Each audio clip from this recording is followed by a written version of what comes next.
السلام عليكم ورحمة الله وبركاته.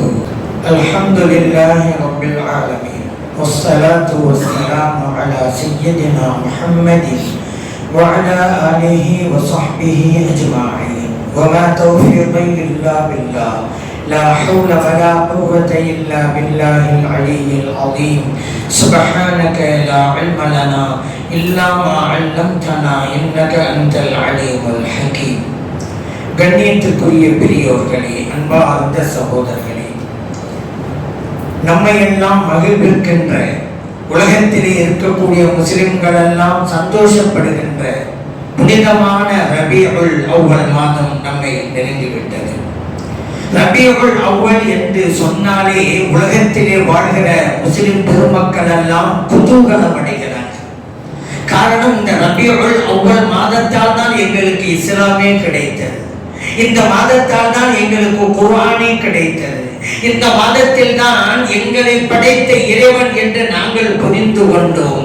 அவனை வணங்குகின்ற நற்பாக்கியத்தையும் பெற்றோம். காரணம், இந்த ரபீஉல் அவ்வல் மாதத்தில் தான் நம் உயிரிலும் மேலான கண்மணியை நாயகம் ஸல்லல்லாஹு அலைஹி வஸல்லம் அவர்கள் பிறந்தார்கள். இன்றைக்கு நாம் பெற்றிருக்கிற எல்லா நிஅமத்துகளும் கண்மணி நாயகம் ஸல்லல்லாஹு அலைஹி வஸல்லம் அவருடைய வருகையால் நமக்கு கிடைத்தது என்றால், அந்த நபி ஸல்லல்லாஹு அலைஹி வஸல்லம் அவர்களை நமக்கு தந்தது இந்த ரபீஉல் அவ்வல் மாதம் தான். ஆகவேதான் இந்த மாதம் வந்துவிட்டாலே இனம் புரியாத மகிழ்ச்சியிலே திளைக்கிறார்கள் உலக முஸ்லிம்கள் எல்லாம். மற்றவர்கள் எல்லாம் பிறந்ததற்கு பிறகு அதிசயத்தை நிகழ்த்துவார்கள். ஆனால் எங்கள் உயிரிலும் மேலான கண்மணி நாயகம் ஸல்லல்லாஹு அலைஹி வஸல்லம் அவர்களுடைய பிறப்பே அதிசயமாக இருந்தது.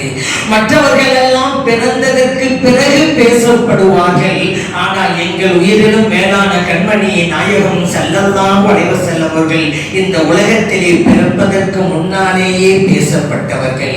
அப்படிப்பட்ட நபி ஸல்லல்லாஹு அலைஹி வஸல்லம் அவர்களே இந்த உலகத்திற்கு தந்த புனித மாதம் ரபீஉல் அவ்வல் மாதம்.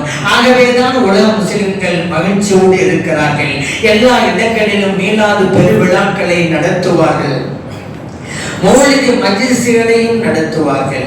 இரண்டுமே நபி ஸல்லல்லாஹு அலைஹி வஸல்லம் அவர்களை புகழ்வதுதான் என்பதையும் நாம் கவனத்திலே கொள்ள வேண்டும். நபி ஸல்லல்லாஹு அலைஹி வஸல்லம் அவர்கள் மீது இன்றைக்கு மீலாது பெருவிழாக்கள் நடத்தப்படுகிறது அல்லவா? காரணங்கள் என்ன? பல காரணங்கள். அப்படி நடத்தப்படுவதால் நமக்கு விளைகின்ற பலன்களும் பல உண்டு. முதலாவதாக எடுத்துக்கொண்டால், இறைவன் நமக்கு தந்த நிஅமத்தை நாம் எண்ணி பார்க்கிறோம்.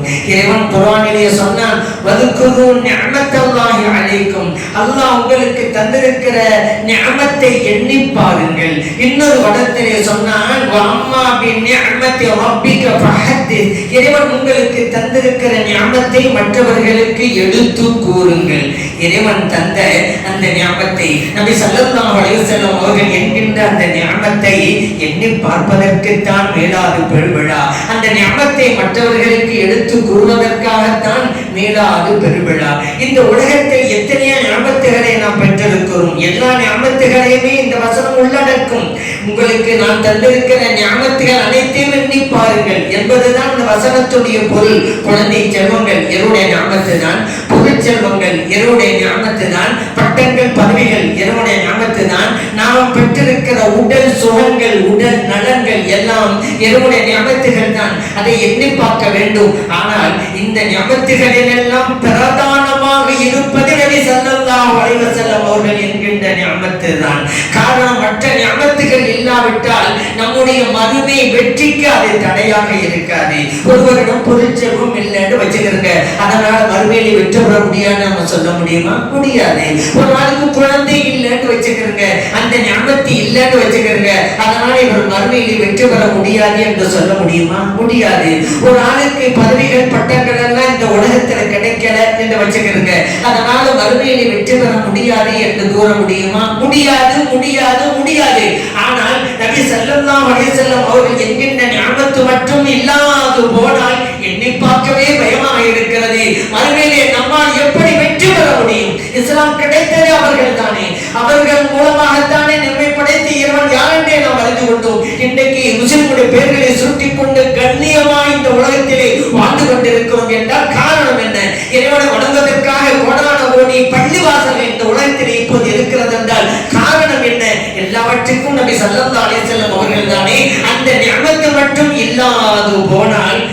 வெற்றி பெற முடியுமா? முடியாது. ஆகவேதான் எல்லா நியமத்துகளை விடவும் பிரதான நியமத்தாக நபி ஸல்லல்லாஹு அலைஹி வஸல்லம் அவர்கள் இருக்கிறார்கள். அவர்களை எண்ணி பார்க்கத்தான் மீலாது பெருவிழாவை நாம் கொண்டாடி கொண்டிருக்கிறோம். என்று சொல்ல போனா குர்ஆனில அல்லாஹ் தஆலா நபி ஸல்லல்லாஹு அலைஹி வஸல்லம் அவர்களை நியமத்து என்று அடையாளம் காட்டுறாங்க. நியமத்துங்கிறது எல்லாமே நியமத்து. ஆனா அல்லாஹ் குர்ஆனில ஸல்லல்லாஹு அலைஹி வஸல்லம் நியமத்துங்கிறான். நியமத்துங்கிற வார்த்தையை உபயோகிக்கிறோம். எப்படி தெரியுமா? வதுகுரு நியமத்தல்லாஹி அலைக்கும். அல்லாஹ்வுடைய நியமத்தை நீங்க எண்ணி பாருங்க. இது குன்தும் அஅதான் ஃபஅல்லஃப பைன குலூபிக்கும் ஃபஅஸ்பஹதும் பிநிஅமதிஹி இஹ்வானா. நீங்கள் எல்லாம் பகைவர்களாக இருந்தீங்க. அந்த மக்களை பார்த்து அல்லாஹ் தஆலா சொல்றான், பகைவர்களாக இருந்தீங்க, ஒருவருக்கொரு எதிரியாக இருந்தீங்க. உங்களுடைய உள்ளங்கள்ல அல்லாஹ் தஆலா அன்பையும் நேசத்தையும் பாசத்தையும் போட்டான். அந்த அல்லாஹ்வுடைய நியமத்தின் மூலமாக நீங்கள் சகோதரர்களாக மாறிவிட்டீர்கள். நீங்கள் ஆகிவிட்டீர்கள். இறைவனுடைய நியமத்தின் மூலமாக இஹ்வானன் சகோதரர்களாக. நான் உங்கள்கிட்ட கேட்கிறேன், யார் மூலமாக அந்த மக்கள் எல்லாம் சகோதர சகோதரிகளாக இருந்தாங்க? ஒவ்வொருவரும் பகைவர்களா இருந்தாங்க இல்ல? அப்படித்தானே வாழ்ந்துட்டு இருந்தாங்க. சின்ன பிரச்சனைக்கு கூட ஆண்டாண்டு காலங்கள் சண்டை போட்டுக்கிட்டு இருந்த கூட்டம் தானங்க அந்த அரபியுடைய கூட்டம். அந்த கூட்டம் யாரின் மூலமாக சகோதரர்களா இருந்தாங்க? எல்லாம் சொல்லுவோம், நபி ஸல்லல்லாஹு அலைஹி வஸல்லம் மூலமாக தான் அவங்க சகோதரா இருந்தாங்க. அப்படி சொல்றோம்ல, அல்லாஹ் சொல்றான் பிநிஅமதிஹி, அல்லாஹ்வுடைய நியமத்தின் மூலமாக சகோதரர்களாக மாறினீர்கள். அப்ப அந்த நியமத் யாரு? நபி ஸல்லல்லாஹு அலைஹி வஸல்லம் அவங்கங்க. அப்ப அல்லாஹ்வுடைய வார்த்தையை கூறுகிறது நபி ஸல்லல்லாஹு அலைஹி வஸல்லம் அவர்கள் நியமத். அதே இறைவன் சொல்றான், என்னுடைய நியமத்தை எண்ணி பாருங்க, என்னுடைய நியமத்தை மக்கள் எடுத்து கூறுங்க. அதனாலதான் இந்த வசனங்களுடைய கட்டளையை ஏற்றுத்தான் நாம் மீலாது நபி பெருவிழாவை நடத்தி கொண்டிருக்கிறோம். அந்த விழாவின் மூலமாக நாம் பெறுகிற இன்னொரு பலன் என்ன தெரியுமா? கண்மணியின் நாயகம் ஸல்லல்லாஹு அலைஹி வஸல்லம் அவர்கள் மீது ஸலவாத்து கூறுகின்ற வாய்ப்பை பெற்றிருக்கிறோமே. 2 மணி நேரங்கள் 3 மணி நேரங்கள் மீலாது நபி பெருவிழா நடக்கிறது என்றால் ஆரம்பத்திலிருந்து முடிகிற வரைக்கும் எத்தனை எத்தனை தடவைகள் ஸலவாத்துகள் அந்த மஜ்லிஸிலே கூறப்படுகிறது. இறைவன் சொன்னானே, இன்னல்லாஹ வ மலாயிகதஹு யுஸல்லூன அலன் நபி. நிச்சயமாக அல்லாஹ்வும் அவருடைய மலக்குமார்களும் நபிகள் நாயகம் ஸல்லல்லாஹு அலைஹி வஸல்லம் அவர்கள் மீது ஸலவாத்து கூறுகிறார்கள். யா அய்யுஹல்லதீன ஆமனூ, இறை நம்பிக்கையாளர்களே, ஸல்லு அலைஹி வ ஸல்லிமு தஸ்லீமா. நீங்களும் நபி ஸல்லல்லாஹு அலைஹி வஸல்லம் அவர்கள் மீது ஸலவாத்து சொல்லுங்க, சலாமும் கூறுங்க என்று அல்லாஹ் கட்டளை போடுறானே. இந்த கட்டளையை நிறைவேற்றுகின்ற பிரதான இடம் மீலாது நபி பெருவிழாவுடைய மஜ்லிஸ்கள். இந்த வசனத்தை நாம் அங்கே அமல்படுத்துகிறோம். வேற எத்தனை இடத்துல நம்ம அமல்படுத்திட்டு இருக்கிறோம்? நான் கேட்கிறேன், இதுக்கிட்டு ஒரு நாளைக்கு எத்தனை தடவை நம்ம ஸலவாத்துக்கான நேரம் ஒதுக்கிட்டு இருக்கிறோம்? சொல்லுங்க பார்க்க. ஒவ்வொருவரும் தன் நெஞ்சில கை வச்சு தொட்டு சொல்லுங்க பார்க்கலாம். இல்லங்க, மீலாது பெருவிழா நடந்துருச்சுன்னு வச்சுக்கிறீங்க, அந்த 3 மணி நேரங்கள் ஸலவாத்து மழை பொழியப்பட்டுக் கொண்டே இருக்கும். மலக்குமார்கள் எல்லாம் அங்கே சுருந்து கொண்டிருப்பார்கள். எவ்வளவு பெரிய நற்பாக்கியம் மீலாது நபி பெருவிழாவை நடத்துவதால் நமக்கு கிட்டுகிறது என்பதை நாம் நினைவிலே கொள்வோம். அடுத்து இந்த விழாவின் மூலமாக நமக்கு கிடைக்கிற இன்னொரு பலன் என்ன தெரியுமா? இறைவனுடைய மார்க்கத்தை மற்றவர்களுக்கு எடுத்து கூறுகிற நல் வாய்ப்பு கிட்டுகிறது. பள்ளிவாசலுடைய வளாகத்திலே மீலாது நபி பெருவிழா நடக்கும், அல்லது ஒரு பள்ளிக்கூடத்துடைய திடலிலே நடக்கும், அல்லது ஊருடைய பொது மைதானத்திலே நடக்கும், விளையாட்டு மைதானத்திலே நடக்கும். மக்கள் எல்லாம் ஒட்டு விடுகிறார்கள். முஸ்லிம்கள் மட்டுமா? முஸ்லிம்கள் அல்லாதவர்களும் கூட அங்கே ஒட்டு விடுகிறார்கள். இங்கே நபி ஸல்லல்லாஹு அலைஹி வஸல்லம் அவர்களை பற்றி பேசப்படுகிறது, இஸ்லாத்தை பற்றி பேசப்படுகிறது, குர்ஆனை பற்றி பேசப்படுகிறது. ஆகவே இஸ்லாத்தை பற்றி மற்ற சமூகத்து மக்களுக்கும் கொண்டு போய் சேர்க்கிற நல் வாய்ப்பை மீலாது நபி பெருவிழா தந்து கொண்டிருக்கிறது. உதுஉ இலா சபீலி ரப்பிக பில் ஹிக்மதி வல் மௌஇலத்தில் ஹஸனா.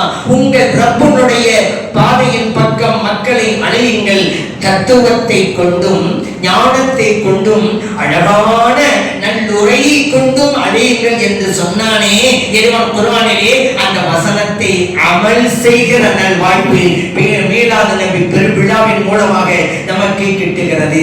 குன்தும் ஹைர உம்மத்தின் உஹ்ரிஜத்தில் லின்னாஸ். அல்லாஹ் சொன்னான், நீங்கள் சிறந்த சமுதாயம். என்ன தெரியுமா? தஅமுரூன பில் மஅரூஃப், மக்களுக்கு நல்லதை கொண்டு ஏவுகிறீர்கள். வதன்ஹவுன அனில் முன்கர், தீயதை கொண்டு மக்களை தடுக்கிறீர்கள். ஆகவே நீங்கள் சிறந்த சமுதாயம் என்றானே, அந்த சிறந்த சமுதாயம் என்பதற்குண்டான காரணத்தை செயல்படுத்துகிற வாய்ப்பை மீலாது நபி பெருவிழா நமக்கு தந்து கொண்டிருக்கிறது. அடுத்து இன்னொன்னு சொல்லுங்க, மீலாது நபி பெருவிழா அன்னைக்கு நம்ம மகிழ்ச்சியோடு இருக்கிறோம் அல்லவா, புத்தாடையை புனைகிறோம், புதுமணம் பூசுகிறோம், சோறாக்கி போடுகிறோம். எத்தனை ஊர்களிலே சோறாக்கி போடுவார்கள், ஊர்வலங்கள் நடத்துவார்கள், கொடிகளுடைய தோரணங்கள், மின் விளக்குகளுடைய அலங்காரங்கள். இதுவெல்லாம் ஏன்? நாம் மகிழ்ச்சியோடு இருக்கிறோம் என்பதனுடைய அடையாளங்கள். சில பேர் இஸ்ராப் அப்படின்னு முத்திர ஊத்துவாங்க. மற்ற எல்லா நிகழ்வுகளிலேயும் இஸ்ராப் செஞ்சுக்கிட்டு இங்க மட்டும் இஸ்ராப் செய்யுங்க அப்படிம்பாங்க. ஏன் தெரியுமா? இது எல்லாம் அன்றைக்கு செய்யறோம், நாங்கள் மகிழ்ச்சியா இருக்கிறோம் அப்படின்னு காட்டுறதுக்கு தான். நீங்க கேட்கலாம், மகிழ்ச்சியா இருக்கிறோம்னு காட்டிதான் ஆகணுமா? ஆமாங்க, காட்டிதான் ஆகணும். ஏங்க சொல்லிட்டாங்க, நபி அவர்களே, மக்களுக்கு நீங்க கூறுங்க, அல்லாஹ்வுடைய அருளும் அவனுடைய அருட்கொடையும் கிடைத்திருக்கிறது அவர்களுக்கு. அவர்களுக்கு கிடைத்திருக்கிற அந்த ரஹ்மத்தை எண்ணி பார்த்து தங்களின் மகிழ்ச்சியை வெளிப்படுத்தட்டும். அல்லாஹ்வுடைய ரஹ்மத் கிடைத்திருக்கு, மகிழ்ச்சியை வெளிப்படுத்தணும். இது யாருடைய கட்டளை? நம் இறைவனுடைய கட்டளை. இது சரி, ரஹ்மத்து கிடைச்சிருக்குது, மகிழ்ச்சியை வெளிப்படுத்தணும் என்று இந்த வசனம் சொல்லுது. இப்ப அடுத்த கேள்வி, அந்த ரஹ்மத்து எதுங்க அப்படிங்கிறதான அந்த கேள்விக்கும் இறைவனை பதில் தருகிறான். வமா அர்சல்னாக இல்லா ரஹ்மத்தல் லில் ஆலமீன். நபி அவர்களே, உங்களை அகிலத்திற்கெல்லாம் ரஹ்மத்தாக அனுப்பி வைத்தோம், அருட்கொடையாக அனுப்பி வைத்தோம். ஒரு வசனம் கூறுகிறது, அல்லாஹ்வுடைய ரஹ்மத்து கிடைத்திருக்கிறது, அதை எண்ணி பார்த்து மகிழ்ச்சி கொண்டாட வேண்டும். இன்னொரு வசனம் கூறுகிறது, அந்த ரஹ்மத்து நம் உயிரிலும் மேலான கண்மணி நாயகம் ஸல்லல்லாஹு அலைஹி வஸல்லம் அவர்கள் தான். ஆகவே ரஹ்மத்தாக கிடைத்த நபி ஸல்லல்லாஹு அலைஹி வஸல்லம் அவர்கள் எண்ணி பார்த்து மகிழ்ச்சியை வெளிப்படுத்த வேண்டும், குதூகலத்தை வெளிப்படுத்த வேண்டும் என்பதற்காகத்தான் அதை நாம் செய்து கொண்டிருக்கிறோம். நமக்கும் அது ஒரு பெருநாள். சில பேர் என்னங்க புதுசு புதுசா விதத்தை உண்டாக்குறீங்களே, மார்க்கத்துல ஹஜ் பெருநாள் இருக்குது, நோன்பு பெருநாளும் இருக்குது, அது என்னங்க மீலாது நபி பெருநாள் அப்படிங்கிறீங்களே என்று கேட்பாங்க. நான் சொல்றது, அந்த ரெண்டு பெருநாட்களும் எங்களுக்கு கிடைத்ததே மீலாது நபி பெருவிழாவின் மூலமாகத்தான். நபி ஸல்லல்லாஹு அலைஹி வஸல்லம் அவர்கள் இல்லையானால் எங்களுக்கு ஏது ஹஜ் பெருநாள்? அவர்கள் இல்லாது போனால் எங்களுக்கு ஏது நோன்பு பெருநாள்? எங்களுக்கு இந்த இரண்டு பெருநாட்களையும் தந்ததே நபி ஸல்லல்லாஹு அலைஹி வஸல்லம் அவருடைய வருகை தான். ஆகவே அந்த வருகை புரிந்த நாளே எங்களுக்கு பெருநாள் தான். எப்படின்னு கேக்குறீங்களா? வருகை புரிந்த நாள் இருக்கட்டுங்க, அது போய் பெருநாளுங்கிறீங்களே அப்படின்னு கேக்குறீங்களா? பாருங்க, குர்ஆனுடைய வசனத்தை படிச்சு பாருங்க. ஈசா அலைஹிஸ்ஸலாம் அவர்கள் அல்லாஹ்ட்ட ஒரு துஆ செஞ்சாங்க. ரப்பனா அன்சில் அலைனா மாயிதத்தம் மினஸ் ஸமா. அல்லாஹ் குர்ஆன் சொல்லி காட்டுறான், இறைவனே சொர்க்கத்திலிருந்து உணவு தட்டை எங்களுக்கு இறக்கி வைப்பாயாக. அப்படி இறக்கி வச்சா ததூன லனா ஈதன் லி அவ்வலினா வ ஆகிரினா. எங்களுக்கு இறக்கி வைக்கிற அந்த நாள் முன்னோர்களான எங்களுக்கும் எங்களுக்கு பின்னால் வருகின்ற மக்களுக்கும் பெருநாளாக அமையும் என்கிறார்கள் ஈசா அலைஹிஸ்ஸலாம் அவர்கள். இப்போ இங்க யோசிச்சு பாருங்க, இதே குர்ஆன்ல தானே இது இருக்குது, குர்ஆன்ல தானே இது இருக்குது. அப்ப நான் இப்ப என்ன கேட்கிறேன்னு சொன்னா, சொர்க்கத்து தட்டு இறங்கிய நாளே பெருநாளாக கொண்டாடப்படுவதற்கு தகுதி உள்ளது என்றால், அந்த சொர்க்கத்தையே வாங்கி தருகின்ற எங்கள் கண்மணி நாயகம் ஸல்லல்லாஹு அலைஹி வஸல்லம் அவர்கள் வருகை புரிந்த நாள் எங்களுக்கு ஏன் பெருநாளாக இருக்கக்கூடாது? எங்களுக்கு ஏன் திருநாளாக இருக்கக்கூடாது? சந்தோஷத்தின் வெளிப்பாடு தாங்க. அதனால அந்த அன்னைக்கு நம்ம கொடி கட்டுறது, சோறாக்கு போறது யாரும் சொல்ல மாட்டாங்க, சோறு தீர்றது தான் கொடி கட்டுறது, மின்விளக்கு போறது இஸ்லாம் மகிழ்ச்சியின் வெளிப்பாடுங்க. ஒரு வீட்டுல திருமணம் நடக்க போது பெயிண்ட் அடிச்சுக்கிட்டு இருப்பாங்க, அவங்க எங்க பெயிண்ட் அடிக்கிறீங்க இஸ்லாம் சொல்லுவீங்க. நீங்க எனக்கு திருமணம் உள்ள வீடு, மகிழ்ச்சி உள்ள வீடு, அதை வெளிப்படுத்துறதுக்கு தான் அந்த திருமணம் நடக்க போற வீட்டுல பெயிண்ட் அடிச்சுக்கிட்டு இருக்கிறாங்க. அங்க போய் இஸ்லாம் சொல்லுவீங்களா? இஸ்லாம்ங்கிற வார்த்தை எடுத்தா நம்மளே யாரும் எத்தனையோ பல உயர்ந்த காரியங்களை செய்ய முடியாது. சாதாரணமாவே உங்க சட்டை எவ்வளவுங்க அப்படின்னு கேட்டா 1000 ரூபாய் சட்டைங்கிறாரு, இன்னொரு ஆளு 2000 ரூபாய் சட்டைங்கிறாரு. இஸ்லாம்ங்கிற வார்த்தை எங்கேயும் கொண்டு வரலாம்ல? ஏங்க அவ்வளவு ரூபாய் 300 ரூபாய் சட்டை விற்கிதா இல்லையா? ஆமா வாங்க, இன்னொரு 2 சட்டையை வாங்கி ஏழைகளுக்கு கொடுங்க. நீங்க 1000 ரூபாய் சட்டை போடுறீங்க, கேட்க முடியும் தானே? கேட்க முடியாத?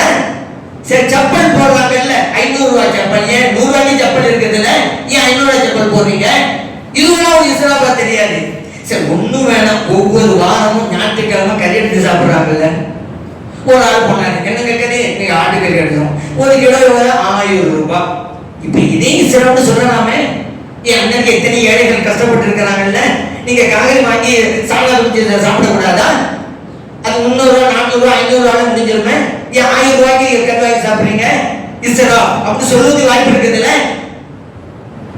இந்த ஒவ்வொரு நாளும் அப்படி செஞ்சால் இஸ்லாம் ஆயிடும். ஒவ்வொரு நாளும் ஒரு கதாகையே சாப்பிட்டாங்க இஸ்லாம் தான். எத்தனை ஏழை மக்கள் கஷ்டப்படுறாங்க, ஏன் பண்ணி இப்படி செய்யற ரைட்டு.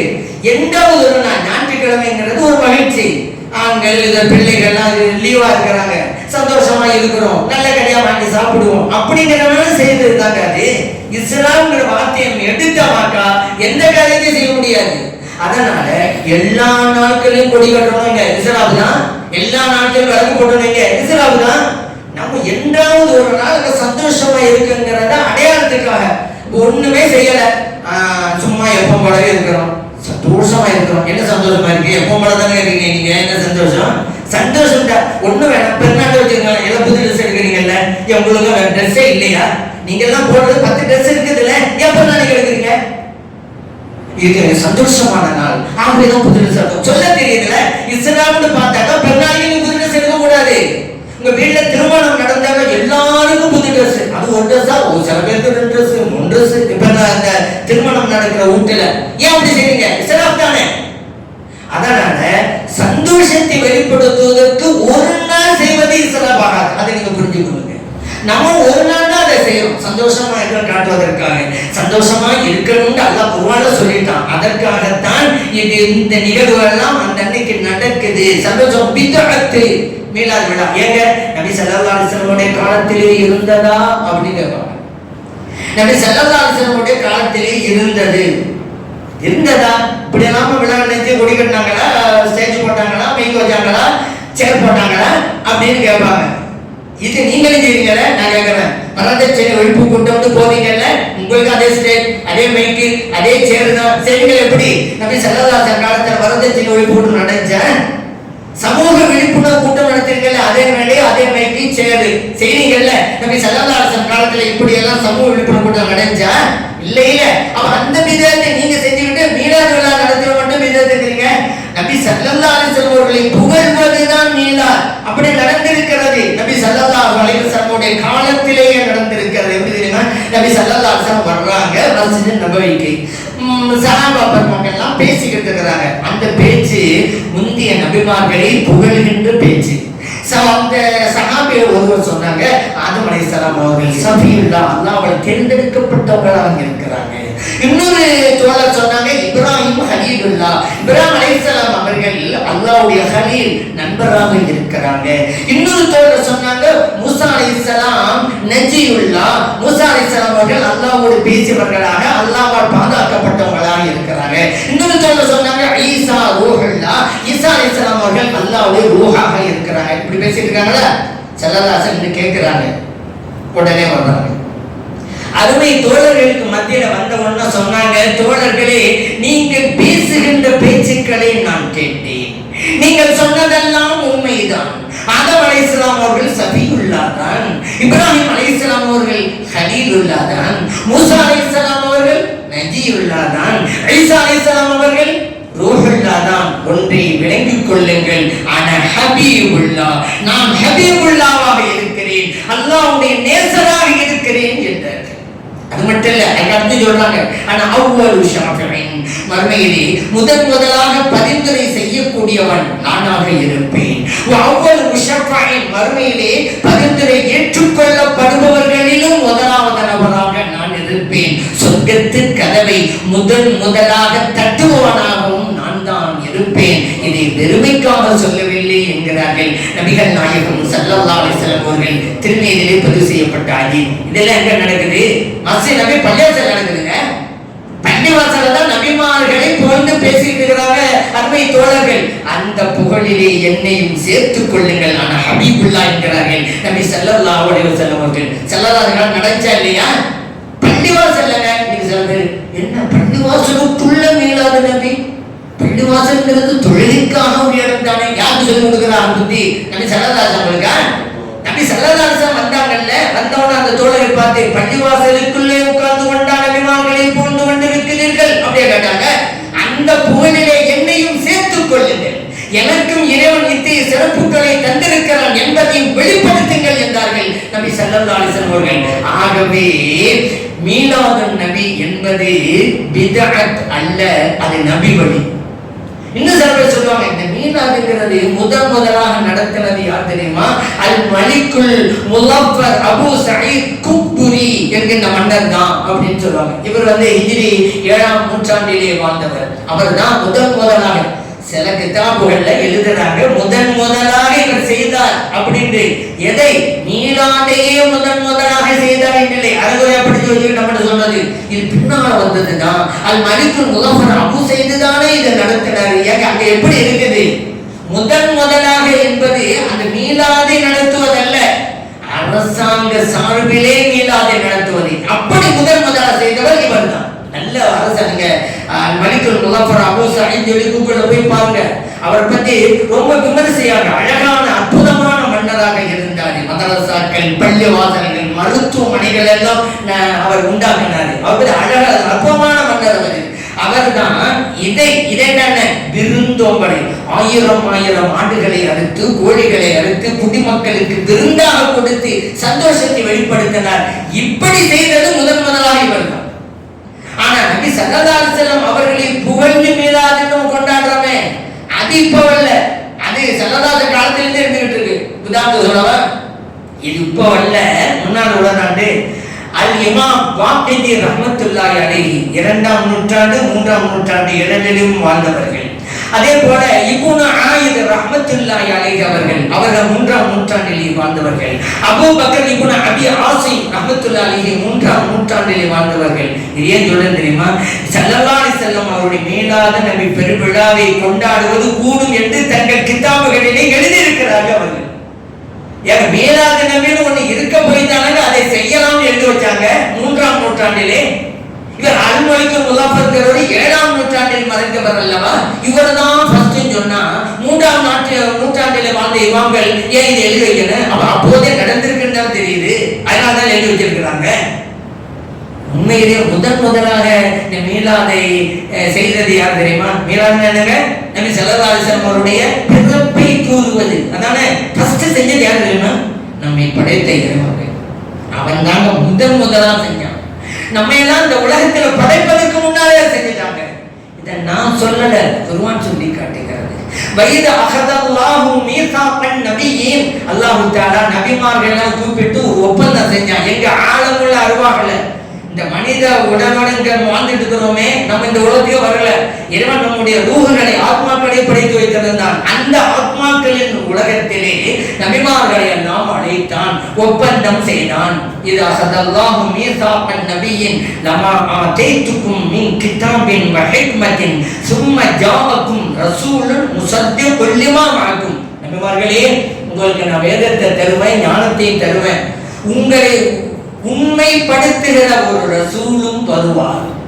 உங்களை நபிமார்கள் எல்லாம் கடைசி நபி, உங்களை உண்மைப்படுத்துகிற இறை தூதர் ஒருவர் உங்களிடம் வந்தால் அவரை நீங்கள் ஏற்றுக்கொள்ள வேண்டும், அவருக்கு நீங்கள் உதவி செய்ய வேண்டும் என்று ஒப்பந்தம் செஞ்சுட்டு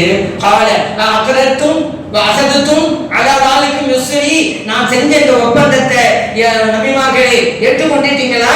அவங்க எல்லாம் சொன்னாங்க, ஏற்றுக்கொண்டோம் இறைவனே. என்ன எங்க நடக்குது? ஆழம் அருவாகல. யார் சொல்றது? அல்லாஹ். எங்க? குர்ஆனில. போதுமா? அங்க அந்த நபிமானுடைய இடத்துல இறைவன் சொன்னது எதை பற்றி? இறை தூதர் ஸல்லல்லாஹு அலைஹி வஸல்லம் வருகையை பற்றி. அதானே மீலாது. இறைவன் வர போகிறார் என்று சொன்னா நாம எல்லாம் வந்தான்னு சொல்றோம், அவ்வளவுதானே. அது எப்படி தெரியாதாகும்? ஸல்லல்லாஹு அலைஹி வஸல்லம் அவருடைய வருகை. அது மட்டும் இல்ல, ஈசா அலைஹிஸ்ஸலாம் அவங்க சொன்னாங்க, முபஷ்ஷிரன் பிரசூலின் யதி மின் பஅதி இஸ்முஹு அஹ்மத். சொன்னாங்க, எனக்கு பிறகு ஒரு திருத்தூதர் வருவாங்க, அவங்களுடைய பேரு அஹ்மது. சொன்னது யார்? ஈசா அலைஹிஸ்ஸலாம். அவங்க கூட்டத்துக்கு அப்ப நபி ஸல்லல்லாஹு அலைஹி வஸல்லம் வருகையை பற்றி முந்திய நபிமார்களும் கூறியிருக்கிறார்கள், மீலாதை சொல்லி இருக்கிறார்கள். அவர்கள் வரப்போகிறார்கள் என்று சொன்னார்கள், நாம் வந்தார்கள் என்று சொல்லுவோம், அவ்வளவுதான். இது எப்படி விதத்தாகும்? அல்லாஹ் செஞ்சது பிதாத். அல்லாஹ் செஞ்சதை நாம் செஞ்சா அவன் வர போயிடறான், நம்ம வந்தாண்டோம், அது பிதாத்தா? ஈசா வர போயிடறாங்க, நம்ம வந்திருக்கிறான், அது பிதாத்தா? குர்ஆன்ல சொல்லப்பட்டதை நாம் சொன்ன பிதாத்தா? நான் கேட்கிறேன். அதனால நபி ஸல்லல்லாஹு அலைஹி வஸல்லம் மீலாது நபி பெருவிழாவை நாம் கொண்டாடுவது என்பது இறை வழி. அல்லாஹ் ஆர்வராவல செஞ்சது இறை வழி. அது அதே போல மஸ்ஜித் நபவியில சஹாபா பெருமக்கள் எல்லாம் புகழ்ந்து பேசுறாங்கல்ல, நபி வழி. இறை வழியையும் நபி வழியையும் பிதஅத் என்று சொல்றது எப்படிங்க? அதே போல நபி ஸல்லல்லாஹு அலைஹி வஸல்லம் பிறப்பு கொண்டு ஒரு சிறப்பு இருக்கிறது. இவங்களுக்கு சனியின் திங்கட்கிழமை மற்ற 7 நாட்களை போன்று ஒரு நாள் தானே திங்கட்கிழமை. அதற்கென்று என் தனி மகத்துவம், தனி மாண்பு, தனி சிறப்பு, தனி மேன்மை ஏன் நபி ஸல்லல்லாஹு அலைஹி வஸல்லம் அவர்கள் பிறந்தார்கள் என்பதால். ஒரு சஹாபி கேட்கிறாங்க, யார சொல்லலாம், நான் திங்கட்கிழமை நம்பிக்கலாம் வைக்குங்க தீஹி உள்ளித்து, அந்த நாளதான் நான் பிறந்தேன். தன் பிறப்புக்கும் ஒரு சிறப்பு இருக்கிறது என்கிற எடுத்துக்காட்டாங்கல்ல. இல்லாட்டி திங்கட்கிழமை நம்பிக்கலாமா, யார சொல்லலாம், நான் வைங்க அதோ முடிச்சிருக்கலாம்ல. அந்த அன்னைக்கு தாங்க நான் பிறந்தேன் அப்படி ஏன் சொல்லனே? அவர்கள் பிறப்புக்கும் ஒரு சிறப்பு இருக்கிறது என்று காமிக்கிறார்கள். முஸ்லிம்களை பதிவு செய்யப்பட்ட ஹதீஸ். அந்த அன்னைக்கு தான் குர்ஆனும் இறங்கியது என்பதையும் சேர்த்து சொன்னார்கள் நபி ஸல்லல்லாஹு அலைஹி வஸல்லம் அவர்கள். ஆகவே இப்ப சில பேர் சொல்லுவாங்க, புகழ்றீங்க அதெல்லாம் சரிதான், ஆனா வரம்பு மீறி புகழ்றீங்க, அது ஒரு குற்றச்சாட்டு. மியாபி பிதாத்து அது ஒண்ணு, நீ வரம்பு மீறி போறீங்க. அது ஒரு ஹதீஸ் கொண்டு வர, எல்லாத்துக்கும் ஹதீஸை கொண்டு வந்து தானே ஏமாந்து போயிருக்கிறாங்க. அது ஒரு நபி ஸல்லல்லாஹு சொன்னது உண்மை. லா துத்ரூனி கமா அத்ரத்தின் நஸாரா இப்னு மரியம். என்னை வரம்பு மீறி புகழாதீங்க. நஸாராக்கள் ஈசா அலைஹிஸ்ஸலாம் அவர்களை வரம்பு மீறி புகழ்ந்ததை போல புகார்ல இருக்குது. இந்த ஹதீஸ் மீலாத் நபி விழா நடத்தாதீங்கன்னு சொல்லுது, நடத்துங்கன்னு தான் சொல்லுது. ஏன் நபி ஸல்லல்லாஹு அலைஹி வஸல்லம் என்ன புகழாதீங்கன்னு சொல்றாங்க, வரம்பு மீறி புகழாதீங்கன்னாங்க. அப்படின்னா புகழுங்கன்னு அர்த்தம். வரம்பு மீறாங்க. இந்த வயிறு குடைக்க சாப்பிடாதேன்னு நான் சொன்னேன், சாப்பிடாதேன்னு உங்களுக்கு சொன்னா வயிறு குடைக்க சாப்பாடுன்னா சாப்பிடுங்கன்னு அர்த்தம், அளவோடு சாப்பிடுங்க அப்படின்னு அர்த்தம். வேகமா ஓடாத அப்படின்னு ஒரு தாய் சொல்ற மாடை பார்த்து ஓடாதன்னு அர்த்தம், வேகமா ஓடாதான் ஓடு மெதுவா ஓடுன்னு அர்த்தம். அந்த மாதிரி தானங்க மஞ்சள் சாப்பிடாத அப்படின்னு முட்டையை சாப்பிட வேண்டாம்னு அர்த்தமா? வெள்ளைக்கறி சாப்பிடுன்னு அர்த்தம் சொல்லும் பொழுது எதையும் சாப்பிடக்கூடாதுன்னா முட்டை சாப்பிடாதான்னு சொல்லியிருக்கலாமே. மஞ்சள் கரு சாப்பிடாதேண்டா வெள்ளை கரு சாப்பிடு அப்படி இருக்கிறது இல்லை. வரம்பு மீறி புகழாதே என்றால் வரம்பு மீறாமல் புகழு இருக்குதா இல்லையா? அதனால புகழுங்கிறது தான் அதுல இருக்குது. இன்னும் சொல்றீங்க வரம்பு மீறாங்க அவங்க சொல்றாங்க. எங்களுக்கு கவலை என்னன்னா வரம்பு மீறாதீங்களா, இன்னும் நாங்க எல்லையை தொடலன்னு கவலைப்பட்டு இருக்கிறோம். எல்லை கடக்காதீர்கள். செல்வம் சொல்லுவாங்கல்ல, எல்லை தாண்டிய பயங்கரவாதம் செல்வம் சொல்லுவாங்கல்ல, பாசிசவாதிகள்லாம் காவி கட்சிகள்லாம் அந்த மாதிரி எல்லை தாண்டாதீர்கள். எல்லை தாண்டாதீர்களா? எல்லையை இன்னும் நாங்க தொடலையேங்க, எல்லையை தொடவில்லையே என்று நாங்கள் கவலைப்பட்டிருக்கிறோம். எங்கள் பார்த்து எல்லை தாண்டாதீங்கிறேன். நபி ஸல்லல்லாஹு அலைஹி வஸல்லம் எவ்வளவுதான் புகழ்ந்தாலும் எல்லையை தொட முடியுமா? முடியாது. நபி ஸல்லல்லாஹு அலைஹி வஸல்லம் அவருடைய உண்மையான புகழை நம்மை படைத்த இறைவன் ஒருவன் தான் அறிவான். ஏதோ நமக்கு தெரிஞ்சதை வச்சு நம்ம புகழ்ந்துருக்கோமே தவிர முழுமையாக நம்ம புகழ முடியாது. வாழ்நாள் எல்லாம் போதாதே வல்ல நபிகளின் புகழ் பாட முடியாது. 1000 கவிஞர்கள் பிறந்தாலும் அவர்களின் புகழ் பாட முடியும்.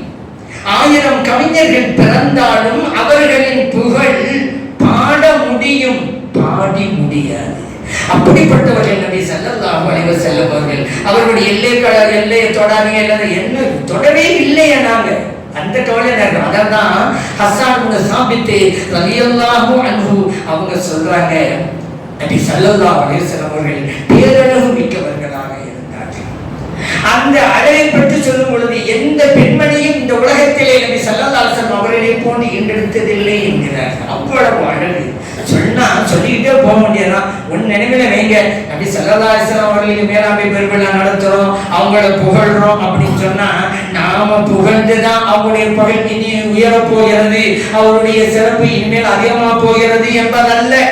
ஏன் அல்லாஹ் குர்ஆன்ல சொன்னா வரஃபஅனா லக திக்ர, நபி அவர்களே உங்களின் புகழை நாம் உயர்த்தி விட்டோம்.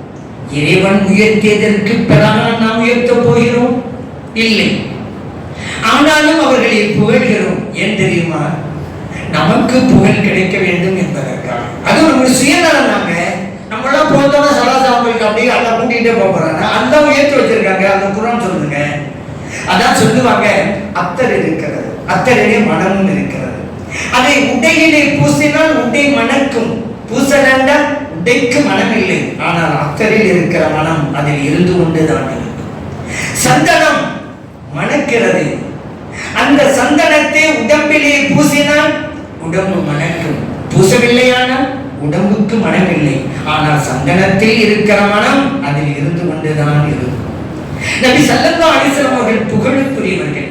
அவர்களை நாம் புகழ்ந்தால் நமக்கு புகழ் கிடைக்கும், புகழவில்லையானால் நமக்கு புகழ் இல்லை. அந்த நபி ஸல்லல்லாஹு அலைஹி வஸல்லம் அவர்களுடைய புகழ் அவர்களிடம் இருந்து கொண்டுதான் இருக்கும். காரணம், அவர்கள் முஹம்மது ஸல்லல்லாஹு அலைஹி வஸல்லம் எப்படி ஒரு அழகான பெயரை இறைவன் சூட்டினா தெரியுமா? புகழுக்குரியவர்கள். மறுமை நாளில் எனக்கு லிவாவுல் ஹம்த் என்கிற புகழ் கொடி வழங்கப்படும். அல்லாஹ் குர்ஆன்ல சொன்னா, அஸா அன் யபஅஸக ரப்புக மகாம மஹ்மூதா. நபி அவர்களே, நாளை மறுமையிலே உங்களை புகழுக்குரிய இடத்திலே நாம் அமைத்து வைப்போம். அவருடைய பெயர் முஹம்மது ஸல்லல்லாஹு அலைஹி வஸல்லம், புகழுக்குரியவர்கள். மறுமையிலே அவருக்கு வழங்கப்படக்கூடிய கொடி லிவாவுல் ஹம்த், புகழ் கொடி. மறுமையிலே அவர்கள் இருக்க போகிற இடம் மகாம மஹ்மூத், புகழுக்குரிய இடம். ஒட்டுமொத்த புகழுக்கு சொந்தக்காரர்கள் கண்மணி நாயகம் ஸல்லல்லாஹு அலைஹி வஸல்லம். அவர்களே நாம் புகழ்ந்தால் நமக்கு புகழ் கிடைக்கப் போகிறது.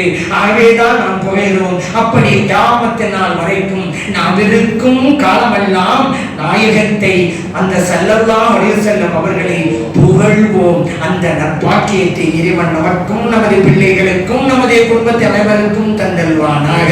ஆமீன். அல்ஹம்துலில்லாஹி ரப்பில் ஆலமீன்.